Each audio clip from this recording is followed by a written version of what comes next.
We continue our study in the Gospel of Matthew in chapter 28. We are taking an in-depth look at this chapter. There is a lot going on.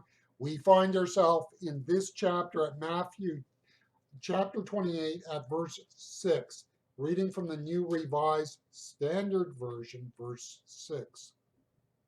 He is not here, for he has been raised, as he said. Come see the place where he lay. Let's put it this way. Old faith looks in the tomb. Old faith reduces God to certain patterns and norms. In other words, old faith looks to the past as the way in which God will work and move in the present. In the 1790s, William Carey came to the realization that there was a need for an activist approach in Christian missions. In the theological heritage of which he was a part, this represented a novelty, something that was new and different. The printing press was an invention that was important when the Reformation broke across Europe. The advent of mass-produced cheap Bibles opened up new avenues of ministry in the church.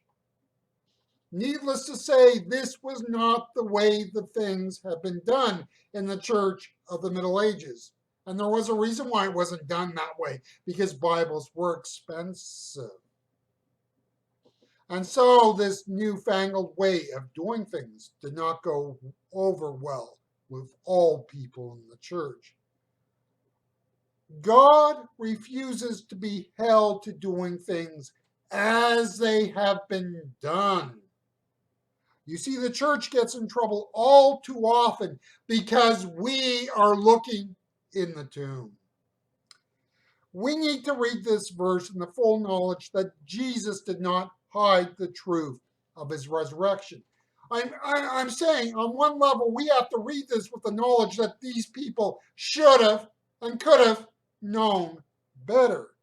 Jesus was tried and judged on the misapplication of his statement on the fact that he would rise again on the third day. Matthew chapter 26 and verse 61. These women had heard Jesus say that he would rise from the dead, and they still looked in the tomb. Notice the angel reminds these women what he said. Now, I'm not here to denigrate the faith of the women, for the church and its people in all generations have done this. And in that sense, I am guilty as charged.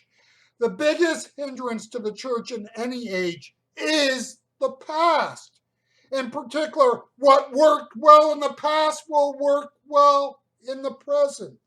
The church in every age is guilty of looking in the tomb. The angel leads the women to where the body was. There is, of course, no body. Right there is the foundation of the Christian faith. You do not have the Christian faith if you do not teach that Jesus rose from the dead. The fact that Jesus died on the cross has no real importance if there is not an empty tomb. There is nothing unique in saying that Jesus died, in the sense that everybody in time dies.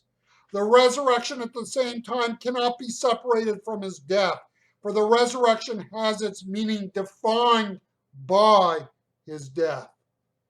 The resurrection is proof positive that he died in victory.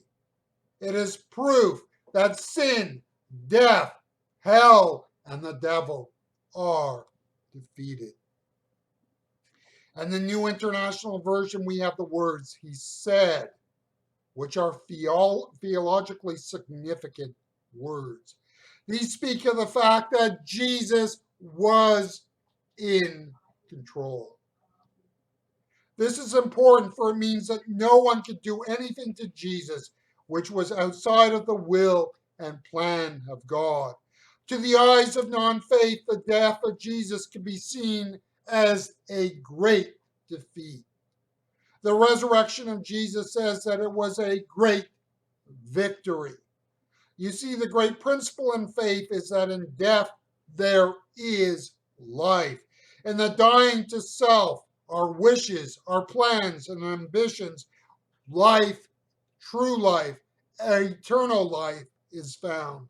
We, as people of faith, can lay down our lives for his sake and his cause, for we know in death is life.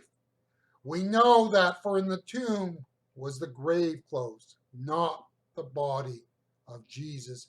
So we as Christians do not look in the tomb, for that is that which has died and is dead. We look outside the tomb and build our life on the belief and idea that in death is true life. And in true life, we understand the gospel and the grace and mercy of Jesus Christ.